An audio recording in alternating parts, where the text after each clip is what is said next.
A'udzubillahi minasyaitonirrajim. Bismillahirrahmanirrahim. Jadi kelanjutan masih bab bayani junudil qalbi, penjelasan tentang pasukan hati. Kemarin sudah sampai la yasati'u lahu khilafan wala alaihi tamarudan. Jadi kemarin sudah sampai bahwa anggota tubuh kita, seluruh anggota tubuh kita itu tidak bisa berbeda dengan apa yang dikatakan hati. Wa alaihi tamarudan, dan tidak alaihi kepada hati tamarudan itu memberontak. Jadi tubuh kita, anggota tubuh kita itu apa yang dicetuskan dalam hati, yang diperintahkan oleh hati dilaksanakan oleh tubuh kita. Contohnya di sini faida amara al-aina, dan faida, dan ketika amara memerintahkan apa hati al-aina kepada mata bil infitahi untuk membuka, maka infatahat, maka membuka.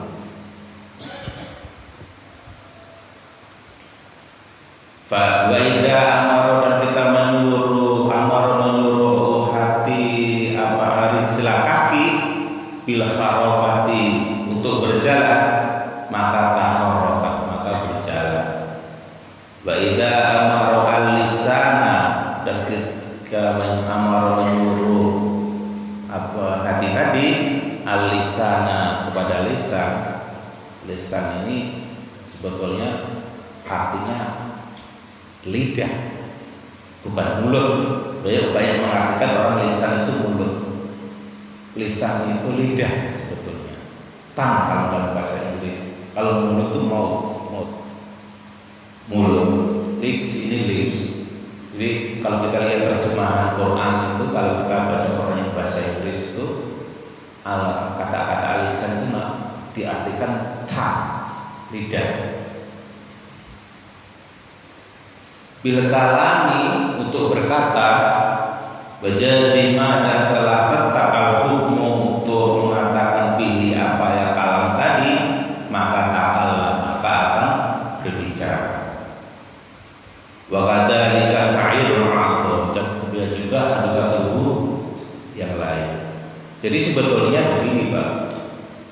Apa refleksi dari perbuatan kita? Itulah hati kita. Jadi orang itu sebetulnya untuk melihat hati-hati itu kan di dalam, kita nggak bisa melihat hati orang. Tapi gampang untuk membaca hati orang, itu kita tinggal lihat apa yang dia kerjakan, apa yang dia katakan, apa yang dia lihat, apa yang dia dengar. Itu refleksi hati, Pak. Jadi maaf kata, kalau ada orang yang kasar ngomongnya, itu sebetulnya refleksi hati yang kasar. Sedikit-sedikit ngomongnya, maaf ya, sekarang anak-anak kecil itu udah, maaf ya, agak parah, Pak. Ngomongnya itu demi untuk pergaulan itu ngomongnya udah gak terkontrol. Yang dulu zaman kita masih tabu. Itu refleksi dari hati-hati anak kita itu sudah mulai terkikis.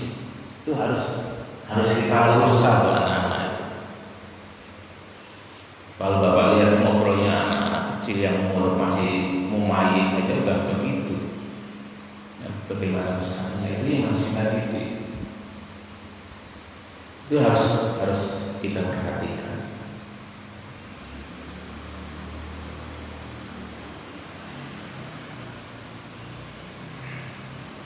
Wa tasbirul a'dha, dan pendudukan a'dha apa anggota badan tadi, wal hawasi, dan indera mata, lil qalbi terhadap hati, itu yusbihu, itu menyerupai min wajhin dalam satu sisi. Wajh itu maksudnya satu segi ya, dalam satu segi. Tasfirul malaikatu lillahi ta'ala. Jadi Imam Ghazali menerangkan bahwa pendudukan anggota badan terhadap hati itu dalam satu sisi seperti tunduknya malaikat kepada Allah Ta'ala. Jadi kalau Bapak bisa lihat, kalau malaikat itu suruh Allah menyampaikan wahyu, mencabut nyawa, itu mereka melaksanakan. Jadi Imam Al-Ghazali mengatakan bahwa dalam satu sisi penundukan anggota badan kita terhadap hati itu seperti penundukan malaikat kepada Allah. Fa'innahum dan sesungguhnya apa al-malaikat tadi matsbulunya ini sudah didesain atau dalam keadaan, kalau dulu bahasa pesantrennya hal dalam keadaan ala taati mentaati yastati'una dan tidak mampu apa al-malaikat tadi lahu kepada Allah khilafah. Jadi malaikat itu tidak bisa membantah terhadap perintah Allah. Balayasuna bahkan layasuna membangkang Allah terhadap Allah ma terhadap apa-apa amaruhum yang diperintahkan apa al-malaikat tadi wa yaf'aluna dan mengerjakan ma terhadap apa-apa yu'maruna yang diperintahkan kepada malaikat tadi. Jadi intinya begini Pak, bahwa penundukan al-aqdo tadi anggota badan tubuh kita itu terhadap hati itu sama dengan pendudukan malaikat terhadap perintah Allah. Jadi nggak bisa membantah terhadap perintah Allah seperti malaikat. Wa inna ma dan apa-apa sesungguhnya apa gitu ya, yaftariqoni yang berbeda. Jadi perbedaan antara al-aqdo sama malaikat tadi fisai'in dalam satu hal bahwa yaitu anal malaikati alaihissalam sesungguhnya malaikat alaihissalam. Jadi Imam Al-Ghazali itu kalau bilang malaikat katanya alaihissalam, boleh kita bersalam kepada malaikat. Jadi di sini malaikat alaihissalam, jadi malaikat kepada malaikat itu salam boleh. Anal malaikati alaihissalam itu alimatun, itu mengetahui bito'atiha loktasani. Jadi kalau malaikat itu mengetahui ketundukan dia terhadap Allah, itu dia sadar. Jadi malaikat itu kan konsis makhluk seperti kita. Malaikat itu makhluk seperti kita. Wujudnya seperti apa? Ya cahaya, dia nggak tahu cahaya. Tapi dia ada kayak seperti kita berpikir, mengerjakan, ada konsis malaikat. Makanya di sini disebutkan yang membedakan antara anggota tubuh yang diperintahkan hati dengan malaikat tadi, bahwa malaikat itu mengetahui tentang ketaatan atau ketundukan dia kepada Allah. Nah, aswan itu kalau dulu pesantren itu hitam, kelopak mata ya. Wal asfanu taqi'u lil qalba, sedangkan kelopak mata itu mentaati hati fil infitahi dalam membuka wal intibaqi dan menutup ala sabili istakhiri terhadap jalan penunjukan, terhadap jalan penundukannya itu. Jadi gini, tadi diterangkan bahwa malaikat itu dia tahu konsis terhadap apa yang diperintahkan Allah. Sedangkan anggota tubuh aswan contohnya kelopak mata ini dia tunduk tapi dia nggak tahu wala khibrun wala khibro laha. Jadi khibro laha itu maksudnya Aswan tadi dia tidak berkesadaran. Di sini dibacanya, kemarin saya sempat di pasar minggu ada yang baca ini agak salah, bukan wala khibar ya, wala khobar. Kalau khobar itu berita, khobar itu berita. Kalau khibrun itu kesadaran. Ya sama-sama hak khobar itu berita, news kalau ada bahasa Inggrisnya berita. Tapi kalau khibro itu kesadaran. Wala khibrun laha, dan tidak ada kesadaran terhadap hati tadi, min nafsiha, terhadap laha itu ke agdo tadi, ajwan tadi, min nafsiha, terhadap dirinya sendiri, wa min taatiha, dan ketaatannya. Jadi anggota tubuh kita ini bukan khusus, ini mekanik aja. Dia nggak berkesadaran. Jadi hati menyuruh mukul ya mukul, hati menyuruh lisan kita ngomong ya ngomong, hati menyuruh kita harus mengaji ya mengaji. Beda dengan malaikat tadi. Kalau malaikat itu apa yang diperintahkan oleh Allah dia jalankan, tapi dengan sadar, konsis. Karena malaikat itu seperti kita juga, makhluk seperti kita juga. Ya, itu bedanya.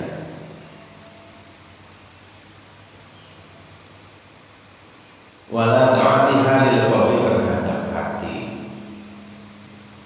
Wa inna ma dasarnya iftara al-qalbu, butuh.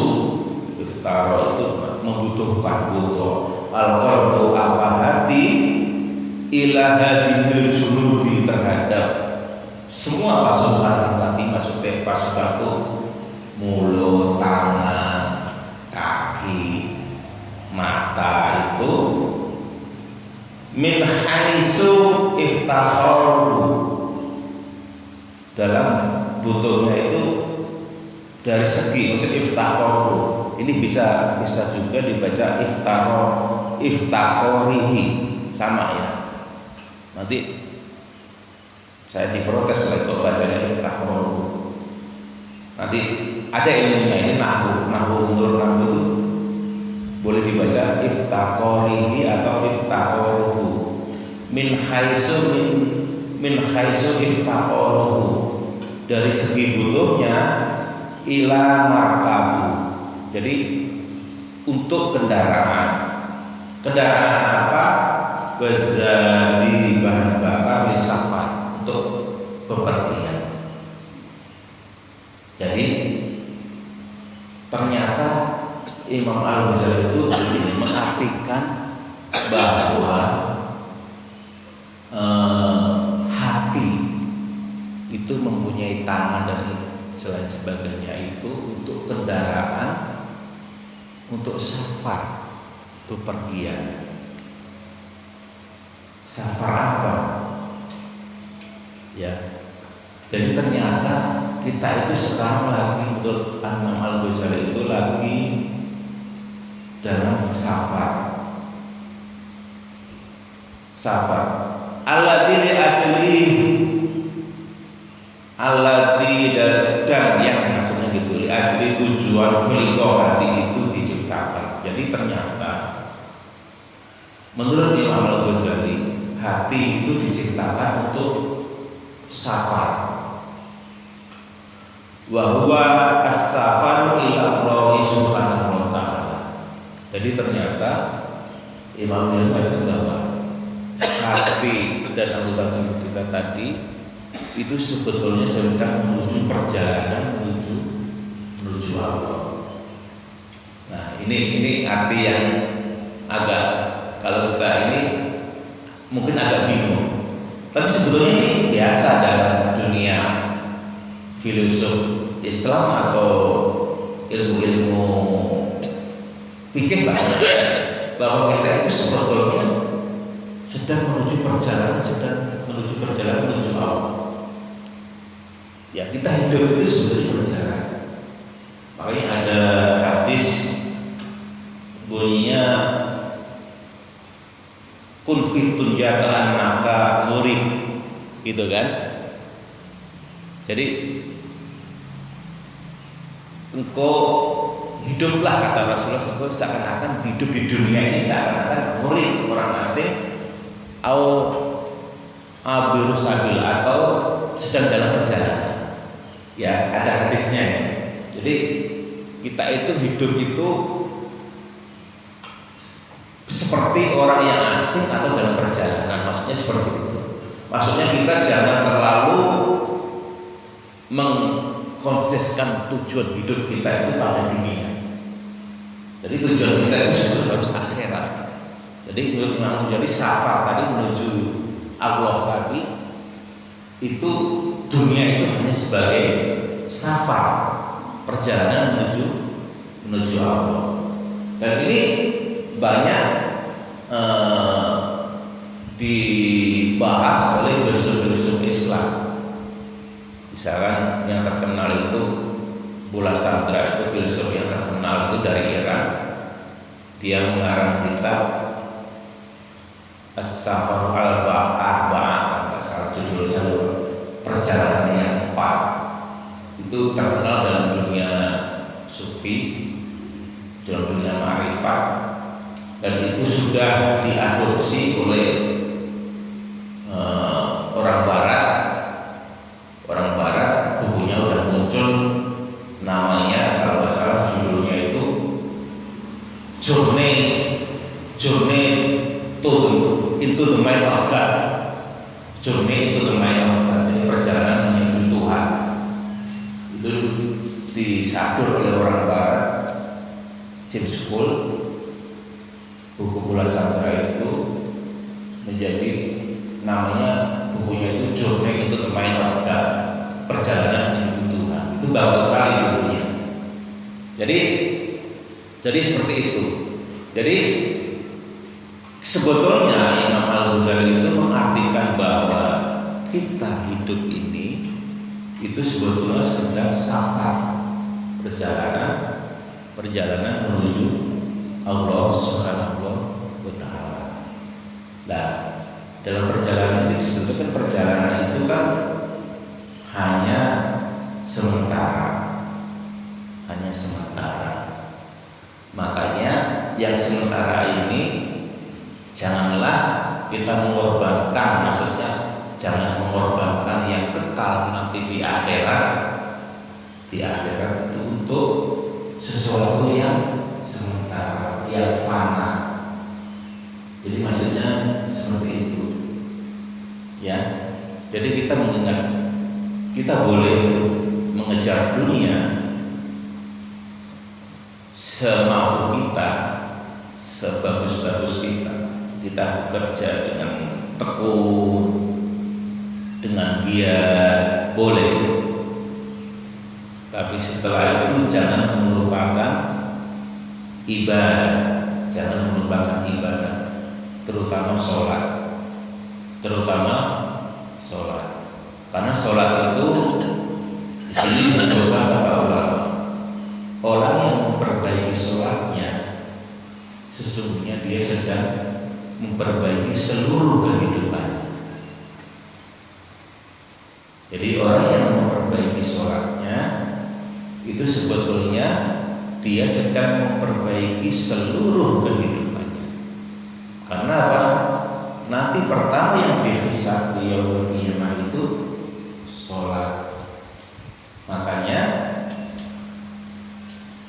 kita berusaha sebaik mungkin untuk memperbaiki ibadah kita, terutama ibadah sholat.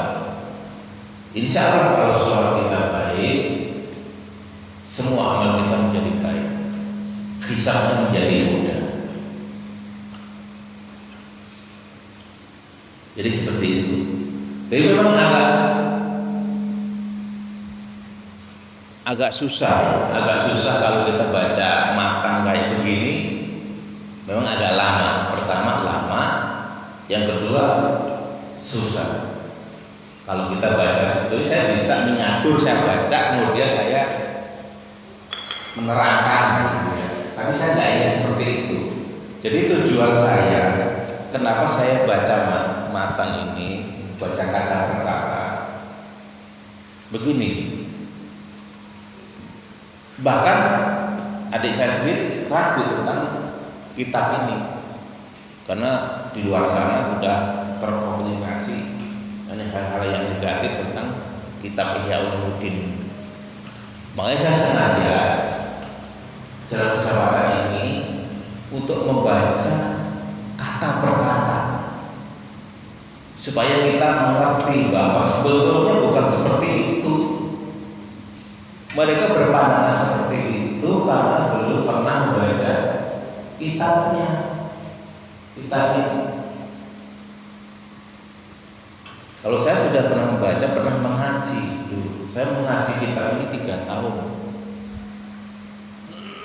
Sampai, karena saya tahu benar kitab ini isinya seperti apa.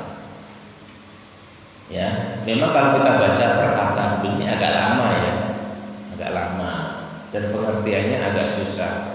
Tapi saya sengaja untuk membaca ini biar kita tahu sebetulnya seperti apa isi kitab ini yang sesungguhnya. Ya, tadi sebetulnya safar itu ilah Allah subhanahu wa ta'ala. Wa qadul manazili illa liqa'ihi, dan menempuh manzil itu jalan, jalan untuk pertemuan dengan Allah.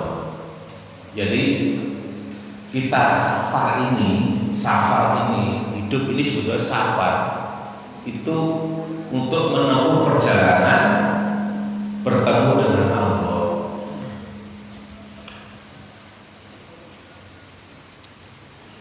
Falai sa'adi, dan safar tadi, untuk tujuan safar tadi, khuliqat itu diciptakan al-qulubu, apa, hati-hati manusia. Wallahu ta'ala ma khalaqtul jinna wal insa illa liya'budun, dan tidak aku ciptakan jin dan manusia kecuali untuk beribadah kepadaku. Jadi tafsirnya itu ternyata seperti itu menurut Imam Al-Ghazali. Mungkin musafir yang lain berbeda pendapat. Jadi intinya begini. Sampai itu berapa?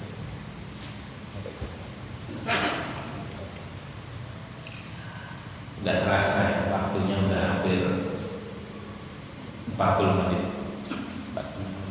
Memang kalau mengaji perkataan ini agak lama ya. Jadi mungkin insya Allah ke depan saya nggak akan bahas perkataan begini ya. Saya akan bahas insya Allah kalau masih ada waktu dan ada kesempatan, kita akan bahas rangkuman aja dari kitab-kitab. Saya juga ingin membahas masalah istighfar itu penting ya. Itu banyak hadis sekali istighfar, dan hadisnya itu menyentuh banget tentang istighfar. Jadi insya Allah kalau ada kesempatan saya akan membahas tentang istighfar dari kitab Al-Bidayah. Tapi mungkin ke depan karena ini banyak yang mungkin capek juga ya, banyak mengantuk kalau kita baca kata per kata. Mungkin insya Allah kalau ada waktu lagi kita diberi kesempatan Allah untuk bertemu lagi, saya ingin membahas tentang masalah istighfar dari kitab Al-Bidayah. Ya, tapi sebelum ini kita akhiri, saya mengingatkan kembali bahwa kita hidup sebagai manusia ini banyak khilaf, banyak salah. Harus kita akui, sesempurna apapun kita, itu pasti ada yang salah. Dan sebaik-baik manusia yang bersalah adalah orang yang bertaubat kepada Allah. Makanya begini, bedanya manusia dan jin, setan, iblis itu apa? Bedanya manusia dan jin dan setan itu cuma satu. Kalau manusia dulu nenek moyang kita Nabi Adam itu salah, yang memakan buah kuldi, memakan buah yang dilarang Allah, kemudian diturunkan ke dunia, dia salah, kemudian beliau ada bertobat, maka Allah mengampuni. Kalau iblis, dia salah, disuruh sujud nggak mau, diperingatkan malah membangkang. Itu bedanya. Makanya iblis dikutuk oleh Allah akan masuk neraka. Jadi sebenarnya manusia yang salah tapi tidak mau bertobat itu sama dengan, nah bukan saya mengatakan bahwa ya manusia yang salah tapi tidak bertobat itu sama dengan, saya tidak mengatakan sendiri ya. Jadi apalagi di akhir tahun ini, mari kita banyak muhasabah diri kita sendiri, kita banyak istighfar.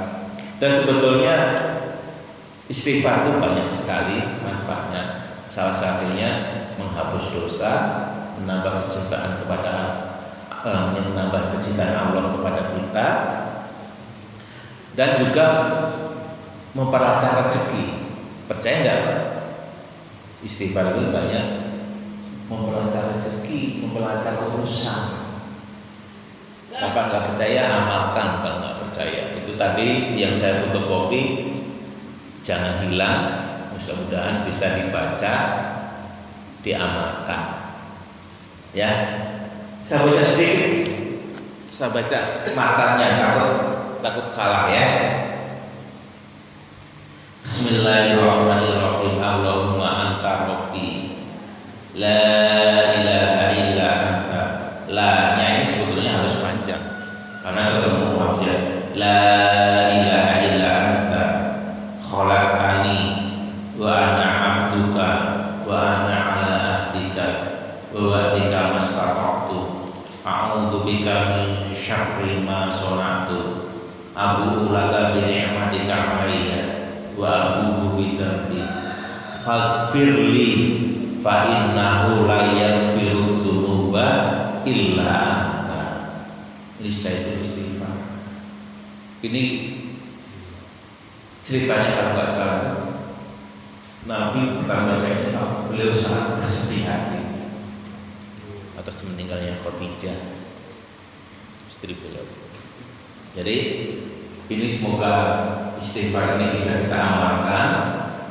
Kalau bisa habis sholat dibaca 5 kali. Kalau nggak bisa sekali nggak apa-apa, insya Allah seminggu udah hafal. Allahumma anta rabbi la ilaha illa anta khalaqtani, dan seterusnya. Ya, semoga ini bisa diamalkan. Semoga ini bisa menjadi bekal. Kalau kita lihat tadi terlalu jelimet, kata orang Jawa terlalu jelimet, susah dimengerti. Ya, semoga yang istighfar ini bisa menjadi bekal. Ya, jadi dalam 2 pertemuan hari ini dan kemarin, kenapa saya bahas kata per kata dalam kitab Ihya, supaya kita tahu bahwa sebetulnya isinya itu tidak seperti yang banyak dikritik oleh orang. Memang ini kitabnya lain, ini kitab ma'rifat kalau orang Jawa, orang pesantren bilang. Ya, jadi seperti itu karena waktu sudah agak siap. Waktunya ini ya cepat berlalu. Jadi mudah-mudahan apa yang sedikit ini membawa kebaikan untuk kita, membawa berkah untuk kita sekalian. Dan yang terpenting apa? Membuat hati kita lembut, ya, terhadap keluarga kita, terhadap anak istri kita, terhadap tetangga kita, terhadap guru-guru kita, terhadap orang-orang tua kita, semuanya kita bisa berhati lembut. Itu sebetulnya, karena selembut-lembutnya hati itu hati Rasulullah. Makanya kita harus sebisa mungkin meniru apa yang Rasulullah ajarkan, yaitu berhati lembut. Ya, mudah-mudahan hati lembut, kita ke anak juga lembut, kita ke istri lembut. Saya tanya ke bapak-bapak yang sudah sepuh-sepuh, bapak seminggu ini sudah mengatakan ke istri kita, "Ma, kamu luar biasa." Pernah nggak? Belum pernah ya. Bapak pernah mengatakan ke anak kita, "Kamu luar biasa, anak saya bangga menjadi ayah." Sambil kita meniupkan di ubun-ubun anak kita doa yang bagus. Robis alni muqimah sholat wa binurati, seperti itu. Kemudian kita doakan anak kita semoga menjadi pemimpin, semoga menjadi orang yang soleh dan solehah. Seperti itu Pak Ari yang lembut itu. Bukan namanya anak-anak, kalau maaf bukan nakal ya, Ari ya Pak, itu biasa ya. Tapi kita harus menyampaikan dengan lembut. Maka kelembutan itulah senjata kita. Kata orang barat bilang peace is power. Kelembutan itu adalah power. Ya, demikian dari saya karena waktunya sudah siang. Saya mohon maaf atas segala kekeliruan saya. Kesalahan adalah dari saya sendiri, kebenaran datang dari Allah. Astagfirullah wa atubu ilaih. La ilaha illa anta subhanaka inni kuntu minadh dhalimin. Assalamualaikum warahmatullahi